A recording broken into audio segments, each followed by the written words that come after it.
চাঁদের আলো থেকে হঠাৎ ঝলমল করে এক পরী অবতরণ করে। মহারাজ, এ শিশু বড়ই অদ্ভুত শিশু। আমি এমন শিশু আগে কখনো দেখিনি।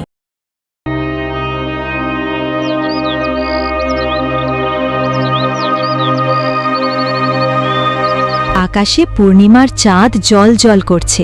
রানী চুপচাপ বসে আছেন। রানীর অশ্রুসিক্ত চোখ স্পষ্ট দেখা যায়, কিন্তু কিসের এত কষ্ট রানীর?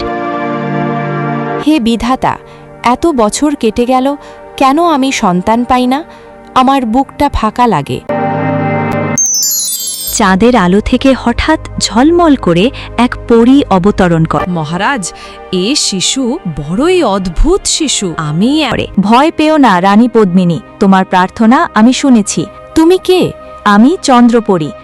যদি তুমি এই চাঁদের আলোয় ভেজা পানি পান করো, তুমি কন্যা সন্তান পাবে। সত্যি? আমি কি মা হব?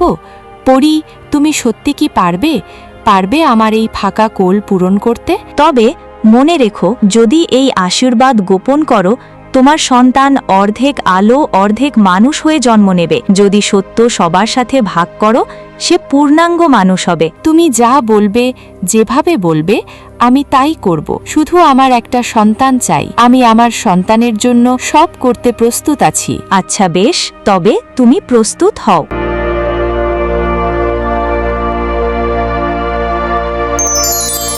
পরী সেখান থেকে চলে যায়, আর রানী বসে বসে ভাবতে থাকে। রাজা অরুণ রাজসভায় বসে নথি পড়ছেন। রানী দ্রুত রাজার কাছে এসে দাঁড়ায়। তীব্র ব্যাকুলতা নিয়ে রাজাকে বলেন, মহারাজ, আজ এক অদ্ভুত কিছু ঘটেছে, যা শুনলে আপনি অনেক খুশি হবেন। রানী, কি বলো রানী, কি সেই শুভ সংবাদ? চন্দ্রপরী এসেছিলেন, তিনি আশীর্বাদ দিয়েছেন আমি কন্যা সন্তান পাব। মহারাজ, আমাদের সব দুঃখ কষ্ট এবার মুছে যাবে। আপনি বাবা হবেন আর আমি মা। রানী পদ্মিনী, এসব তুমি কি বলছো? এসব তোমার কল্পনা নয় তো? না মহারাজ, আমি মিথ্যা বলছি না, আর এগুলোও আমার কল্পনা নয়। আমার অন্তর বলে এটা সত্য। কিন্তু যদি প্রজারা শুনে হাসাহাসি করে, যদি এই রাজ্য অবিশ্বাস করে? আমি সেই উপহাস মেনে নেব, কিন্তু আর সন্তানহীন জীবনের শূন্যতা মেনে নিতে পারবো না।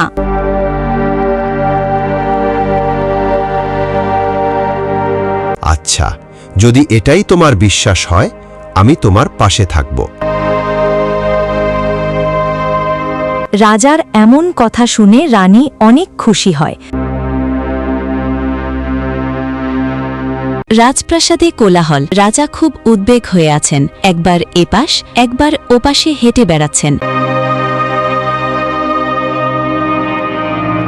আপনি একটু মনকে শান্ত করুন, ওই চেয়ারে বসুন, দেখবেন আমাদের মহারানীর কিছুটি হবে নিকো।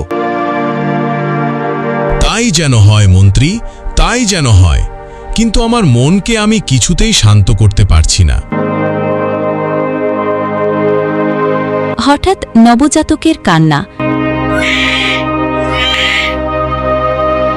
দাইমা শিশুকে নিয়ে আসেন রাজা মশাইয়ের কাছে। এমন শিশু আগে কখনো দেখিনি। শরীরের অর্ধেক অংশ মানুষ, অর্ধেক অংশ আলো। মহারাজ, এ শিশু রাজ্যের জন্য অশুভ, তাই এ শিশুকে গোপন করাই ভালো।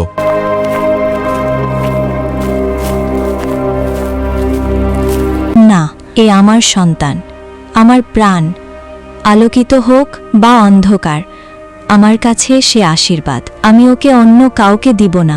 সে রাজকন্যা, কিন্তু প্রজাদের চোখে এ সত্যকে গোপন রাখতে হবে। তা না হলে রাজ্যের মানুষ রাজকন্যাকে অশুভের লক্ষণ ভাবতে পারে। রানী তার সন্তানের মুখের দিকে তাকিয়ে ফিসফিস করে বলে, এ আলো রাজ্যের জন্য আশীর্বাদ হবে। আমি সেই দিনের আশায় রইলাম।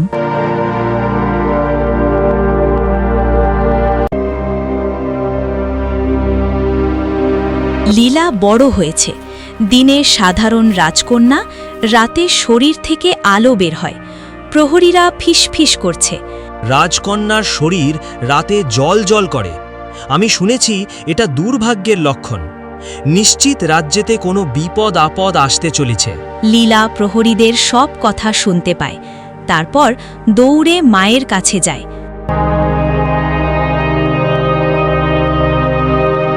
তারপর কাঁদতে থাকে। মা, আমি কেন এমন? আমি কেন অন্যদের মতো নই? সবাই আমাকে ভয় পায়, সবাই আমার থেকে দূর থাকে। আমি বাইরে সাধারণ বাচ্চাদের মতো কারোর সাথে খেলতে পারি না কেন? না মা, তুই ভিন্ন বলেই সুন্দর। ভিন্ন মানে অভিশাপ নয়। তবে কেন বাবা আমাকে লুকিয়ে রাখে? কেন আমি প্রজাদের সামনে যেতে পারি না? কেন আমি অন্য বাচ্চাদের সাথে খেলতে পারি না? রানী কিছুক্ষণ নিশ্চুপ হয়ে যায়। তারপর লীলাকে বলে, কারণ মানুষ অজানাকে ভয় পায়। সবাই একদিন নিশ্চয় বুঝবে তুই অভিশাপ না, তুই আলোর আশীর্বাদ। সেদিন সবার ভুল ভাঙবে। রাজ্যে খরা, জমি ফেটে গেছে, পানির অভাবে ফসল নষ্ট হয়ে যাচ্ছে। প্রজারা রাজপ্রাসাদের সভায় জড়ো হয়েছে।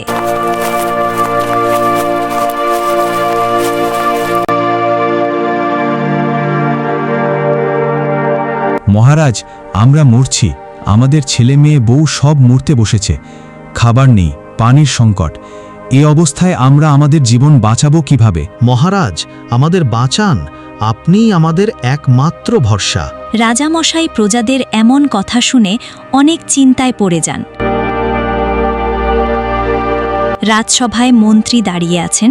হঠাৎ মন্ত্রী বলে উঠলেন, মহারাজ মহারাজ, এ দুর্ভিক্ষ ওই আলোক শিশুর কারণে। তাকে দূর করুন, তাকে এই রাজ্য থেকে বহিষ্কার করুন। তখন দেখবেন রাজ্যর দুর্ভিক্ষ এমনিতেই দূর হয়ে যাবে। আমি জানি না মন্ত্রী, আমি জানি না। হয়তো তুমি ঠিক বলছো, কিন্তু বাবা হয়ে অতটুকু একটা মেয়েকে কিভাবে রাজপ্রাসাদ থেকে বের করে দেব? তারপর রাজা চিন্তায় পড়ে যান। হঠাৎ লীলা রাজসভায় প্রবেশ করে। তারপর তার বাবাকে বলে, বাবা, আমাকে একটা সুযোগ দাও। আমি এই রাজ্যের প্রজাদের সাহায্য করতে চাই। আমি এই রাজ্যের জন্য কিছু করতে চাই। আমাকে একটা সুযোগ দাও বাবা, দেখো আমি পারব। কিভাবে তুই সাহায্য করবি মা? আমার আলো বৃথা নয়, আমাকে ফসলের খেতে যেতে দাও, তারপর দেখো আমি কি করি। রাতে লীলা খেতে দাঁড়ায়। শরীর থেকে আলো ছড়িয়ে পড়ে। শুকনো জমিতে সবুজ অঙ্কুরে ভরে ওঠে। প্রজারা দেখে অবাক হয়ে যায়। এ তো দেবী। এই আলোক শিশু আমাদের জন্য অভিশাপ নয়, এ তো আমাদের জন্য আশীর্বাদ। রাজপ্রাসাদের আঙিনায় রাজা, রানী ও লীলা দাঁড়িয়ে। প্রজারা উল্লাস করছে। দেখেছেন মহারাজ, আমাদের মেয়ে রাজ্যের রক্ষক। সে অভিশাপ নয়। আমি ভুল করেছি। হ্যাঁ রানী, আমি ভুল করেছি। আমি তাকে লুকিয়ে রেখেছি, অথচ সেই আমাদের মুক্তি, সেই আমাদের রাজ্যর আশীর্বাদ। বাবা, আমি চাই সবাইকে আমার আলোয় ভরিয়ে দিতে। আমি তোমার মেয়ে, আমি একা আলোকিত হব না, আমার সাথে এই রাজ্যকেও আলোকিত করব। লীলার মুখে এমন কথা শুনে রাজার অন্তর আনন্দে ভরে উঠল। পূর্ণিমার রাতে রাজপ্রাসাদ আলোয় ভরে গেছে।